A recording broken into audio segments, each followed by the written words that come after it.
こんにちは、青22号です。青島の45分の1電気機関車 EF66 後期型を作っています。前回に続いて台車周りを組み立てていきます。台枠のパーツは向きがあるので注意します。内部に刻印された矢印の向きを合わせます。接着はすべて流し込み接着剤を使います。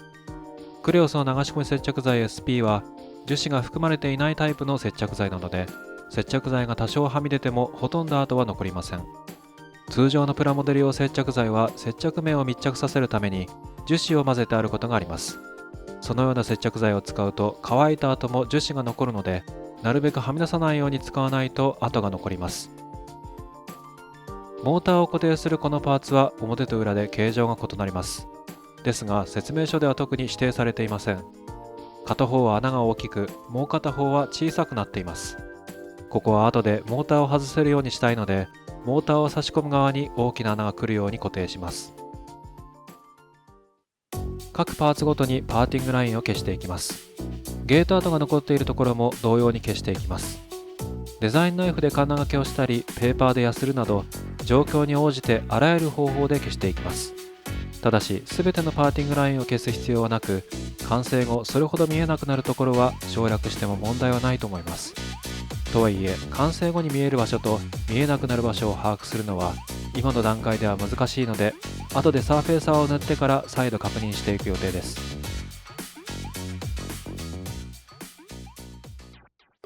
両端台車の組み立てが完了したら、徐々に中央の台車の組み立ても進めていきます。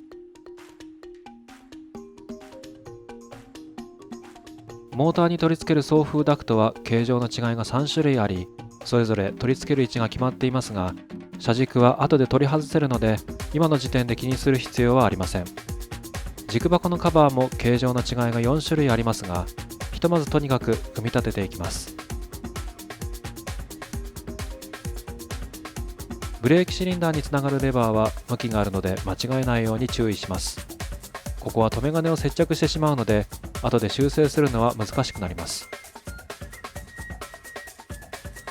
手で持ったりするのが困難なとても小さいパーツなどはゲートを処理するのが難しいので、パーツを接着して固定してからゲートをカットしたり削ったりしていきます。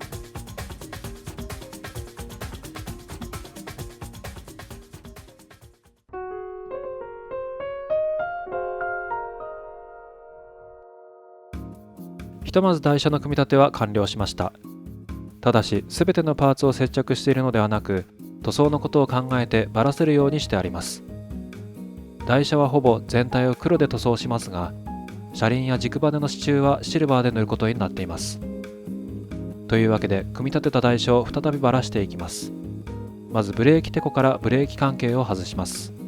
そして軸箱ごとモーターなどの車軸周りを外します。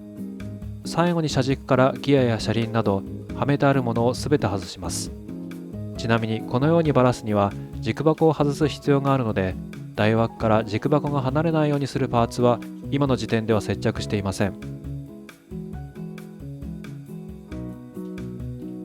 この状態でひとまず中性洗剤で洗います。洗った後は各パーツを濡れたタオルで拭いていきます。乾いたタオルだと静電気などでホコリがついてしまうためです。パーツを並べながらちゃんとパーツが揃っているか数を確認しておきます。洗っている間に行方不明になることはよくあるからです。というわけでサーフェイサーを塗っていきます。この後に塗るのは黒なので、果たしてサーフェイサーを塗る必要があるのかというと微妙なところです。塗装の仕上がりという面では大抵黒は隠蔽力が強いので、サーフェイサーを塗らずに直接塗ってしまっても特に問題はないと思います。ただパーティングラインを処理し忘れたところが残ってないか、あるいは見た目的にもう少し処理しておいた方がいいと思うところはないかなど、細かいところのチェックという意味で塗っていくことにします。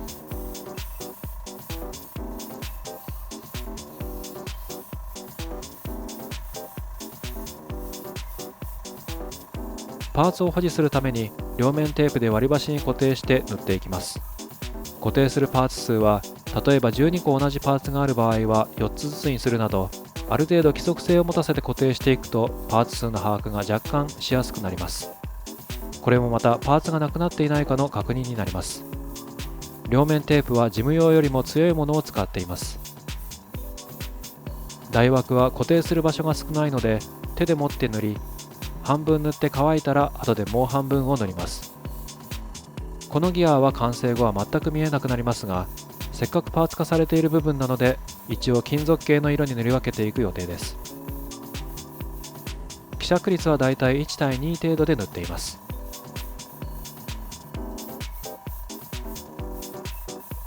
可動部分のあるパーツもそのまま塗っています。動くパーツは角度を少しずつ変えながら何回かに分けてくまなく塗っていきます。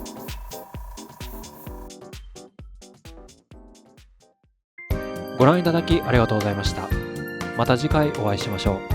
青22号でした。